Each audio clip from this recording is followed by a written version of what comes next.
Hey everyone, welcome back to the channel. My name's Tim and this is Tim the Trailman. Today I wanted to make a quick video on a 1-year update and review of my BF Goodrich KM3s. About a year ago, I switched from the Nitto Ridge Grapplers in the stock size of a 265/70/17 and upgraded to a 285/70/17. Common upgrade for the 5th gen 4Runners, so just short of a 33-inch tall tire.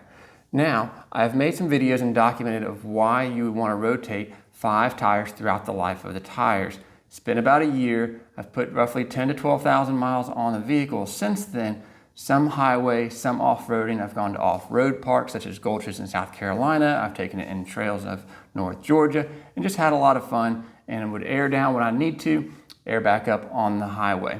Quick note, the tire on my right-hand side here is actually a brand new tire, about a month old.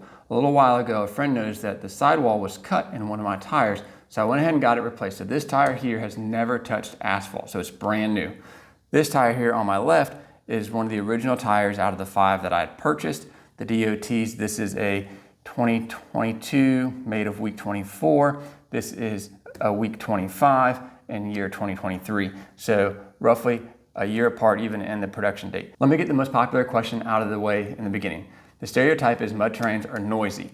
And while these are noisy for a tire on the road, as a mud terrain, they are, in my belief, quieter than most mud terrains. They are still new. They have not worn down very much within the 10 to 12,000 miles. As a whole, they're noisier than a street tire, say a Michelin LTX MS, or a Defender, or a Premier, or something like that. But for a mud terrain and the performance off-road, I'll take that slight noise, plus everything else the 4Runner makes with the roof rack and all that.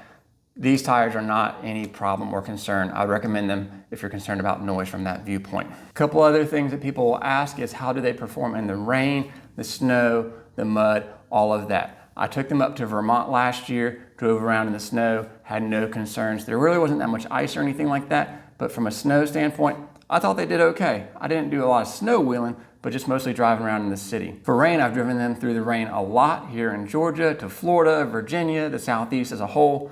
No problems, no hydroplaning or anything like that. Driving 60, 65, 70 mile an hour on the highway, rain just fine. Okay, so right before I went on camera, I did go ahead and take the tread depth measurements.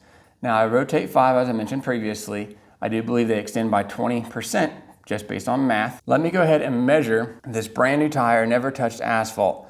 And for the metric folks, I am measuring right above 14 millimeters. For us American people, we are measuring right around 18-30 seconds. Measuring this used tire, year old, metrically speaking, we are right below 14 millimeters, and for 30 seconds, Americans, right above 17-30 seconds. So I measured this twice, 3 times off camera, made sure I had everything proper. We'd have to go to Tire Rack or another website to confirm what brand new specs are, but from a 30 seconds or a millimeter standpoint, this tire has worn down on my left roughly 1 millimeter, maybe 1/32 over the course of a year. It does look brand new in my opinion. There's no dry rotting, it's great. This tire still has the little rubber moldings on it. I think there's some inappropriate terms that I won't say on the internet. Brand new tire, 1-year-old tire, still has the same rubber little thingamajiggies and the grooves, but I am ultra impressed with the KM3s. I will not be changing them when I do wear these out. I don't know when that's going to be, but for the 4Runner, the 33s is a great size. They do rub a little bit. Of course, they've hurt my fuel mileage. They are a heavier tire. They are a load range E. There's a bunch of arguments online for that. The reason why I went with the load range E is because that's the only thing that BF Goodrich offers them in. So if you're looking for a great tire, I believe for maximum off-road use, the KM3 is going to be a great tire. For on-road use, I'm sure there's some sacrifices. I just haven't found them. My 4Runner is a little bit heavier than stock weight, but a fuel mileage standpoint, it's gonna hurt them. Performance, I think you're gonna be just fine running the KM3s. I have not tried out a bunch of other tires. I've only ran the Nitto Ridge Grapplers for clarity. So I know there are the Yokohama Geolanders G003s. I know there's the Wild Peaks, there's All-Terrains, there's the KO2s. I think the KO3s just came out. I'm convinced BF Goodrich KM3 for the 4Runner, it's the daily car. When we go to the store, the 4Runner is what goes. When we go on trails and road trips, this is what we take.